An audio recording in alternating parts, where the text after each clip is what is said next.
Hello everyone, कैसे हैं आप लोग, है ना। तो हम लोग पढ़ रहे थे क्या, क्लास 9 के लिए पढ़ रहे हैं, उत्तक के बारे में पढ़ रहे हैं। तो इससे पहले बहुत सारा वीडियो डाला जा चुका है। जल पौधे उत्तक के बारे में सारा, विभाज्य उत्तक क्या है, पैरेन्काइमा क्या है, कोलेनकाइमा क्या है, स्क्लेरेन्काइमा क्या है ना, जाइलम क्या है, फ्लोएम क्या है, जटिल उत्तक किसे कहते हैं, सरल स्थायी उत्तक किसे कहते हैं। तो ये सब का वीडियो पहले से मौजूद है। इसके अलावा जंतु उत्तक में हम लोग इंटर कर चुके थे। इससे पहले वाला वीडियो जो है वो आपके एपिथेलियल उत्तक के बारे में है और इसका वीडियो मौजूद है। चैनल को सब्सक्राइब करके आप हमारे वीडियो को देख सकते हैं। तो आज हम लोग क्या पढ़ेंगे, आज हम लोग संयोजी उत्तक के बारे में पढ़ेंगे, कनेक्टिव टिश्यू के बारे में पढ़ेंगे, है ना। संयोजी उत्तक और या कनेक्टिव टिश्यू के बारे में पढ़ेंगे। तो नाम ही आपको क्या बता रहा है, कनेक्ट करने वाला टिश्यू है ना। ये कनेक्ट करने वाला टिश्यू होता है, कनेक्शन प्रोवाइड करता है।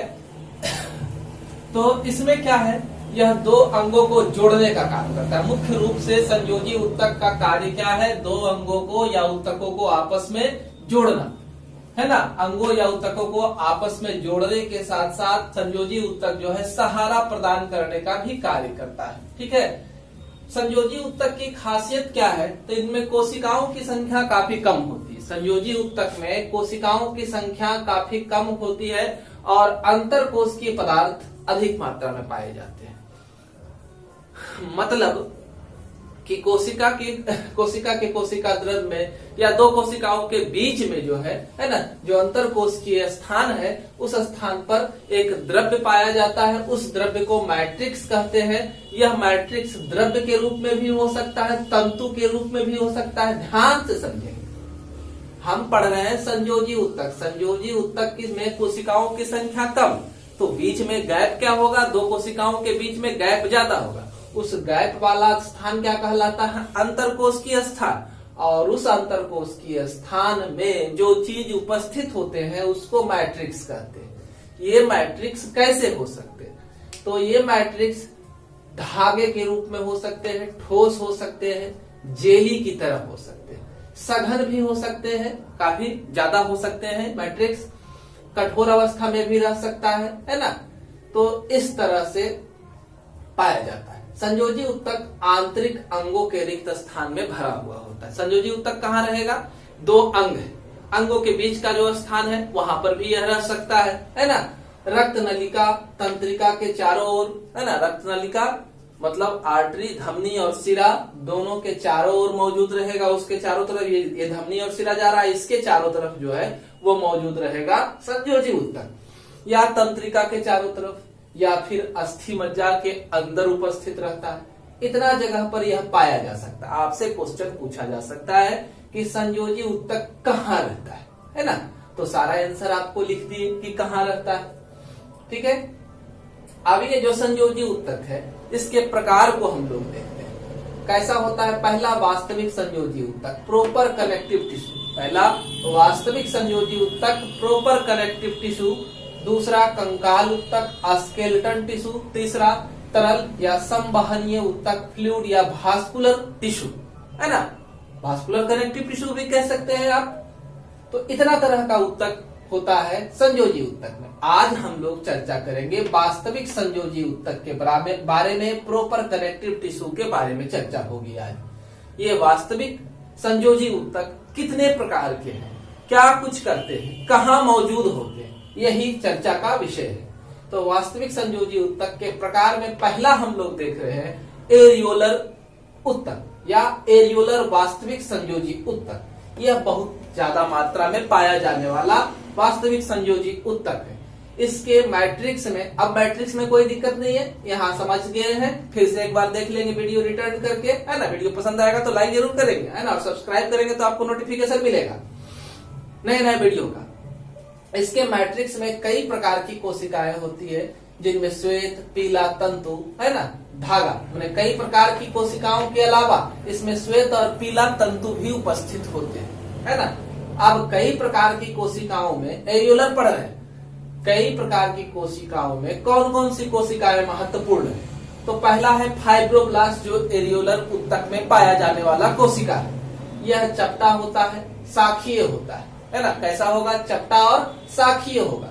तंतु का निर्माण करता है, धागों का निर्माण करता है। फाइब्रोब्लास्ट, फाइब्रो का मतलब भी हुआ धागा, है ना। तो दूसरा है तंतु का निर्माण करेगा। हिस्टोसाइट, यह चपटा होता है, अनियमित आकार का होता है, केंद्रक उपस्थित रहता है। खास काम है इसका जीवाणुओं को खाना, है ना। हमारे शरीर के अंदर जो भी जीवाणु उपस्थित होंगे उसको यह खत्म करने का काम करेगा। अगला है प्लाज्मा कोशिका। प्लाज्मा सेल या प्लाज्मा कोशिका गोलाकार या अंडाकार होती है। इसका मुख्य कार्य है एंटीबॉडी का निर्माण करना। एंटीबॉडी क्या है? तो एंटीबॉडी एक विभिन्न प्रकार के रसायनों का संग्रह। हमारे शरीर में हजारों प्रकार के विभिन्न प्रकार के एंटीबॉडी पाए जाते हैं जो रोगाणुओं से लड़कर उसे नष्ट करने का काम करते हैं, है ना।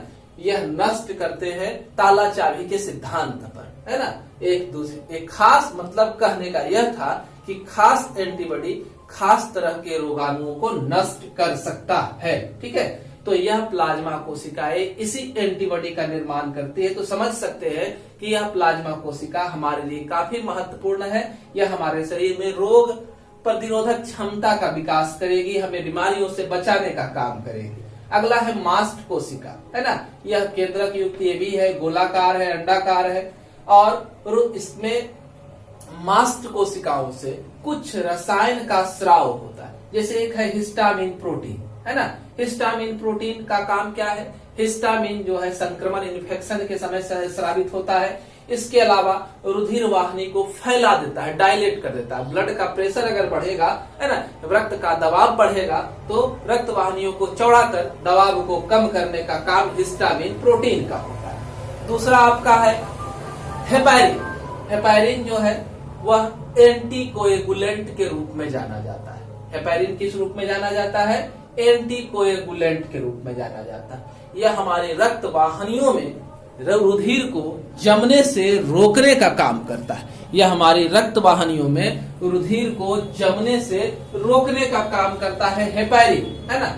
इसके अलावा हमारी रुधिर वाहिनियों को सिकुड़ने से बचाने के लिए, है ना, सेरोटोनिन का स्राव होता है। हमारी रक्त वाहिनी सिकुड़े नहीं, एक नॉर्मल शेप को बनाए रखे, इसके लिए सेरोटोनिन का स्राव होता है। एक चीज और याद रखेंगे, हमारे शरीर में हिस्टामिन और सेरोटोनिन स्रावित जो होते हैं इनका काम है और भी, जैसे कि संक्रमण से हमें बचाव करना, संक्रमण को आगे बढ़ने से रोकना।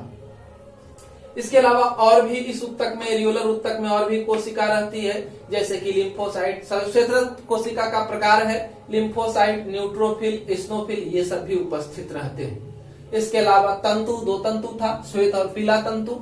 तो श्वेत तंतु कैसा होता है? बिना शाखा का होता है, अब्रांच होता है ना, अशाखीय होता है, लचीला नहीं होता है ना। कोलेजन तंतु से मिलकर के बना होता है, कोलेजन फाइबर से मिलकर के बना होता है। एक क्वेश्चन यहाँ पर और है कि हेपारिन किससे बना होता है? तो यह कार्बोहाइड्रेट, ये प्रोटीन था तो यह कार्बोहाइड्रेट है। सेरोटोनिन तो यह भी प्रोटीन का ही एक प्रकार है। सेरोटोनिन क्या है? प्रोटीन का ही एक प्रकार है, ठीक है। उसके अलावा हम लोग थे श्वेत तंतु पर, तो यह अशाखीय और लचीला और कोलेजन से बना होता है। पीला तंतु जो होता है या तो शाखीय हो सकता है या अशाखीय हो सकता है, लचीला होता है। यह एक खास धागे से बना होता है जिसको इलास्टिन कहते हैं और इसी के वजह से यह लचीला होता है ना। अब पूरे एरियोलर उत्तक का कार्य आप देखें तो क्या करेगा? त्वचा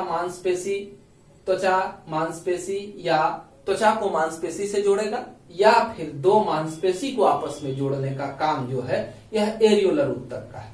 इसके अलावा विभिन्न हमारे जो आंतरिक अंग हैं ढीले ढाले रूप में उसको अपने स्थान पर बनाए रखने का काम भी जो है वो किसका है? एरियोलर उत्तक का ही है। तो ये आपका एरियोलर उत्तक हुआ, ठीक है। आगे आप देखिए वसा संयोजी उत्तक के बारे में या एडिपोज उत्तक के बारे में। हम लोग वास्तविक संयोजी उत्तक का पहला प्रकार, दूसरा प्रकार में वसा संयोजी उत्तक या एडिपोज टिश्यू। वसा संयोजी है ना, वसा को जोड़ने वाला उत्तक है। यह गोलाकार या अंडाकार होता है ना। यह अंडाकार कोशिका से बना होता है। इस कोशिका के अंदर वसा की बूंदें भरी होती है। खास तौर से एडिपोज उत्तक हमारी त्वचा के नीचे पाया जाता है, चर्बी के रूप में हमारे शरीर के अंदर यह जमा रहता है ना। और दो आंतरिक अंगों के बीच में रहेगा, उस आंतरिक अंग की सुरक्षा प्रदान करेगा और क्या करेगा, मेढक के वृक्क के शीर्ष के ऊपर, है ना, जमा रहता है वसा पुंज के रूप में। ठीक है, काम क्या है वसा का, तो स्टोर भोजन है, भोजन को संचित करने का काम करता है। अब वहां वसा अगर अंगों के ऊपर जमा हो जाएगा तो किसी भी तरह के शौक से बचाने का काम करेगा, बाहरी चोट से हमारे अंगों की रक्षा करेगा, है ना। वसा अगर जमा रहेगा तो यह ठंड को अंदर जाने नहीं देगा, है ना, और हमारे शरीर की गर्मी को बाहर आने नहीं देगा। तो यह एक इंसुलेटर की तरह कार्य करता है हमारा वसा संयोजी ऊतक, एडिपोज ऊतक, है ना। साथ में वसा की मात्रा अगर ज्यादा बढ़ेगी तो हमारे शरीर को ये क्या करेगा, मोटा बनाने का कार्य करता है वसा संयोजी ऊतक, एडिपोज ऊतक। एडिपोज ऊतक का यहाँ आपका डायग्राम बनाया गया है ना। यहाँ देखिए वसा बूंदे है, फाइब्रोब्लास्ट है, केंद्रक है, रसधानी है, कोशिका द्रव्य है, वसा पुंज है ना, और तंतु है। ठीक है, तो इस तरह से डायग्राम बनाया गया। इसी तरह से एरियोलर ऊतक का भी डायग्राम है। पीला तंतु, मैट्रिक्स के अंदर बहुत सारी कोशिकाएं, लिम्फोसाइट, मास्ट कोशिका, प्लाज्मा कोशिका, फाइब्रोब्लास्ट, श्वेत तंतु सभी पाए जा रहे हैं। ठीक है, ये आपका डायग्राम है किसका, एरियोलर ऊतक का। अब हम लोग आगे चलते हैं श्वेत तंतुमय ऊतक पर, है ना। ये एरियोलर ऊतक का ही अगला प्रकार है। श्वेत तंतुमय ऊतक जो है वो कैसा होता है, तो यह एक दूसरे के समानांतर सघन श्वेत तंतु प्रेजेंट होता है ना।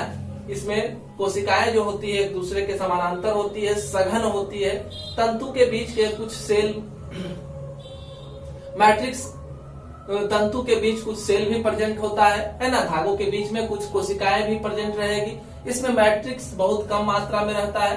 श्वेत तंतुमय ऊतक जो है टेंडन का निर्माण करता है। टेंडन के कार्य आपसे पूछा जाएगा, तो टेंडन का कार्य है मांसपेशी को अस्थि से, बोन को मांसपेशी से जोड़ने का काम करता है, और साथ ही एक मांसपेशी को दूसरे मांसपेशी से जोड़ने का काम करेगा।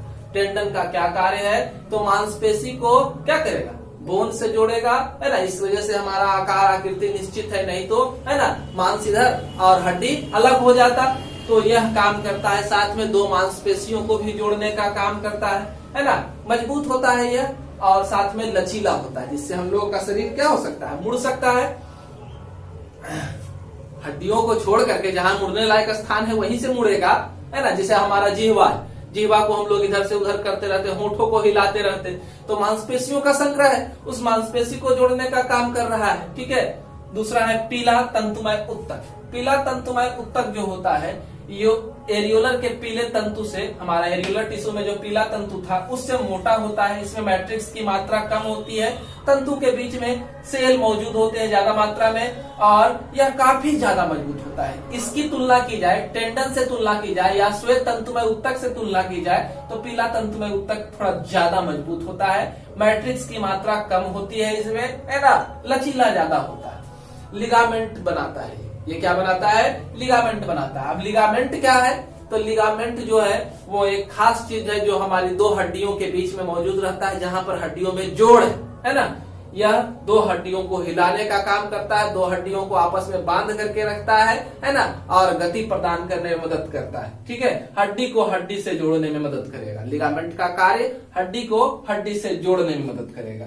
उसके बाद है एक जालवत संयोजी ऊतक, है ना। क्या है, जालवत संयोजी ऊतक। इस तरह की ऊतक में जाल के रूप में रहेगा, है ना, तारे जैसी रचनाओं का निर्माण करते हैं ये, क्योंकि इन कोशिकाओं के प्रोटोप्लाज्म से बहुत सारे प्रवर्धन निकलते हैं। इस तरह से लंबा लंबा धागा के रूप में ढेर सारा प्रवर्धन निकलेंगे, है ना, और मैट्रिक्स में एक जाल जैसा बना देंगे, है ना। इसके बीच में अन्य कोशिकाएं भी रहती है। ये ऊतक कहाँ पाया जाएगा, हमारे प्लीहा, स्प्लीन जिसको कहते हैं, यकृत में, अस्थि मज्जा में, इन सारे जगहों में पाया जाएगा। यहाँ पर आप देखिए श्वेत तंतुमय ऊतक बनाया गया है ना।